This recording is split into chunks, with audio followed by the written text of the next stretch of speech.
All right, welcome back to the Homestand Show. Joining us now is Emory Hunt of the Football Game Plan and CBS.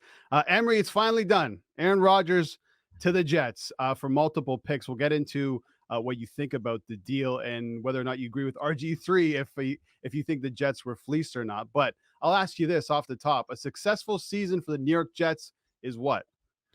I would hope it's the playoffs, and to really look at this and try to think through it.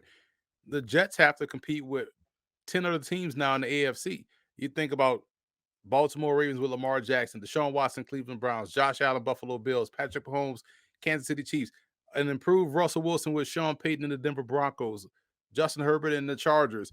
This is a very legit conference.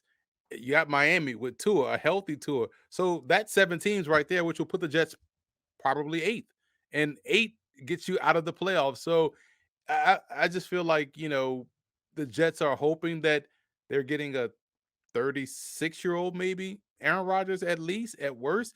Not the guy we saw last year, and definitely, hopefully, not a 39-year-old Aaron Rodgers. So I still feel like this is going to be fascinating to watch play out based off who they traded for, a guy that said he was retiring, or thinking about retiring. To me, that tells me you're mentally retired. So is this another Brett Favre situation with the Jets, or is this a situation like they're trying to make it out to be where Stafford to the Rams? And to be completely honest, if homeboy catches the interception, we're not talking about Stafford to the Rams as a thing, you know. So I still have to wait and see how this will play out for the Jets. Did the Jets give up too much? Yes, especially when you consider that you could have got Lamar Jackson for essentially free. Hmm. A younger, more dynamic talent that really would have made you a Super Bowl contender. So I felt like that's where they probably should have gone. The fact that they were going all out, full organization behind getting someone that was spending time in a cave trying to find him. Like, what are they? What are we doing? Like, it's so. I just don't get this whole process. So naturally, because it has shown time and time again this may end up blowing up in the Jets' face once again. Emery, you mentioned everything that Aaron Rodgers has done the last couple off seasons, the darkness retreat, 1 foot in, 1 foot out. Do you think him now settling on the Jets that he will actually put forth an effort in the offseason? Because we saw it last year with Christian Watson, Romeo Dobbs. He did not show up whatsoever. He had no interest in building a connection with these young receivers. The Jets got Garrett Wilson, Brees Hall, a lot of young, nice talent. Will we see a more committed Aaron Rodgers now that he's finally in New York? Probably not. We'll see the same Aaron Rodgers we saw in Green Bay, and so that's why if I'm Green Bay, Brian Gutekunst handled this way better than I would have handled this because I would have cut Aaron Rodgers like 2 years ago. It would have been like, hey man, I'm thinking about you know what? Let me help you out. I'm gonna help you make this decision faster. I'm gonna cut you. You can go on about your merry way, and we can be done with this Aaron Rodgers headache because that's what it's been since they hired Matt LaFleur. It feels like it's been an albatross over this organization, and I guarantee if you catch these guys in an honest moment, they're relieved that they're rid of Aaron Rodgers at this juncture of his career. They could just move on with the Jordan Love process and what they really want to do offensively. And now they can be a better team and not have to worry about playing this cat and mouse game with Aaron Rodgers every offseason. Zach Wilson seems to be the forgotten man here. What happens with him now? If I'm the Jets, I still keep him around. He's still on that deal. He's still a young guy. You don't really give up on him. Maybe this will help him in the long term. We've seen this over time, over history, where guys maybe have needed a step back in order to propel themselves forward once again. We saw it recently with Geno Smith. We saw it also with Jim Plunkett, to go use an older reference. Him being number one pick of the 49ers and then going to the Patriots and then, finally finding himself with the Raiders and winning 2 Super Bowls. So, the jury is still out on Zach Wilson. I know it's easy to pile on him, but I let's see how this situation plays out for him, learning underneath in Aaron Rodgers, a guy that he admired and looked up to. So maybe he can pick up something and apply it to what he's gonna do out there on the field. So for now, for him, it's all about what he can do in the preseason. How can he show improvement? But I'm still not ready to give up on Zach Wilson. Everything you say makes complete sense, and it's a common refrain about Rodgers. But there's something about him that allured him towards the Jets. They've done their research. They watch the news, the highlights. They read the papers all these various websites ripping this guy for what he's done in the last little while. Why? Why make this deal? There's a couple of reasons why. If you're Woody Johnson, you want a name, you want to sell tickets, you want to have people come and check out the Jets. You want the Jets to be the marquee and steal the spotlight from the New York Giants, who also made a mistake by re-signing Daniel Jones. So you look at the Jets. Okay, let's get the big name, and then you look at Joe Douglas, who's the GM. Is like, okay, if the owner wants this, I got to kind of get behind it. Let's make this thing happen. And if people can see what they want to see about why they've done this, they did this. Let's go out full-fledged assault and get him in to New York because he's the difference. And if you're Aaron Rodgers, here's $60 million. Of course, I'm a unretire for $60 million to come and play football for a team that thinks I'm great. And when I really just told you I was 90% retired before I went, while I was in this retreat, and I came out and of course, $60 million makes it all sound appealing. And I get a brand new stage, a brand new platform to preach, my thoughts and awareness to the masses in the number one media market here in the United States. Of course, I'll come back. We're speaking with Emory Hunt. Emory, how do you think the Lamar Jackson Ravens situation ends? I think he ends up signing, and it'll be fascinating to see what happens during the draft week if they're able to get a DeAndre Hopkins. Because now you bring in a DeAndre Hopkins, you go out and get an Odell Beckham Jr. You may even draft a receiver in round one as well. So for me, it's like, okay, if I'm Lamar, it's like, okay, they're bringing in guys that can help enhance our offense and not make our offense one-dimensional.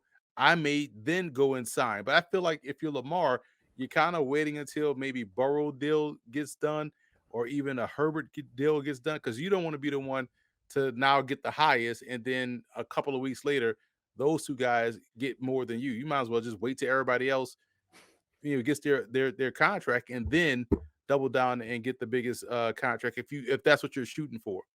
Now, the whole Lamar situation, the whole discourse now is that he doesn't have an agent. If he had an agent, this deal would have gotten done way sooner. Are you a believer in that, or do you think he should still hold out and just stick to his guns and what got him here and what's probably going to get him the richest NFL contract we've seen, passing Jalen Hurts? It's funny. Everybody has a vested interest, and they say if he had an agent, well, he had contract offers without an agent, So why would I need an agent? The reason why people say he needs an agent is because media people can't get leaks from Lamar Jackson himself because there isn't an agent, and the NFL can't operate how they usually operate because there's no agent, and agents are upset because they don't have a chance to get a percentage of what could be potentially the biggest contract in NFL history. So all those people that are constantly pushing this narrative about he needs an agent has a vested interest in why he needs an agent, and none of it is about Lamar Jackson getting the most money he can. Emory, who goes 1, 2, 3 at the upcoming draft this Thursday? If it were me, I would take CJ Stroud, Bryce Young, and Will Anderson as 1, 2, and 3. The Cardinals, to me, they have to get the best pass rusher in the class, and to me, that's Will Anderson Jr. For the Panthers, Texans, and Colts, who are 1, 2, and 4, they have to take one of the three best quarterbacks, and I don't care which order they take them, whether it's Stroud, Young, or Richardson. I feel like you can't go wrong with either of the three. But if I had my choice for Fitz purposes, I would probably say Stroud should go to Carolina, Bryce Young should go to Houston, and Anthony Richardson should go to Indianapolis. Bryce, most mock drafts have Bryce Young going number one. You took CJ Stroud over. Is that because of the size? Does size play a factor for Bryce Young, or is it just CJ Stroud's composure and just his complete game that he has? What's the differentiating factor as to why you would take CJ Stroud over Bryce Young? For Carolina, I would, because of the fit and because of the people that are working within that room. You look at Frank Wright, the head coach, drop back passer. Josh McCown was more of a drop back passer, but also has some athleticism.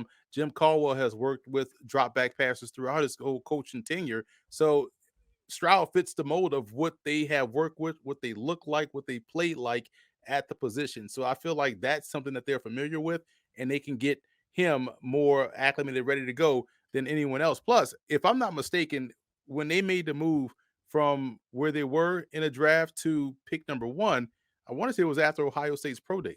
So it kind of maybe tipped their hand on what their intentions are in the draft. Now, it would have been, it could be the best screen possible to move from, I think, 8 to number 1 after, CJ Stroud's pro day, to get people to think that you're, taking Stroud and you go somewhere else. But I just find it, fascinating that they went up to number 1 after they met up with CJ Stroud at his pro day.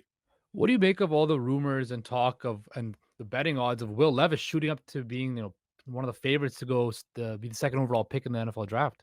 The house never loses in Vegas. And so, if, and granted, the reason why that happens, because people know people will play whatever the odds are and throw them out there. And they also know there's a slight possibility the NFL tends to get stupid and drafts a player like a Will Levis over clearly talented players. We've seen this before. History is history is a beautiful thing because it kind of gives us a look into the future, right? We saw this in 2017 when the clear-cut top quarterbacks were Patrick Mahomes, Deshaun Watson, and even Deshaun Kaiser. And who went first? Mitch Trubisky, out of nowhere. It's like, what tape did you watch that told you this was the case? And Mitch Trubisky wasn't even better than Gerard Evans, who beat him head-to-head at Virginia Tech.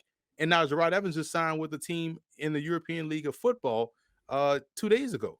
So, yes, it's possible that Will Levis could go first overall because we've seen this happen before.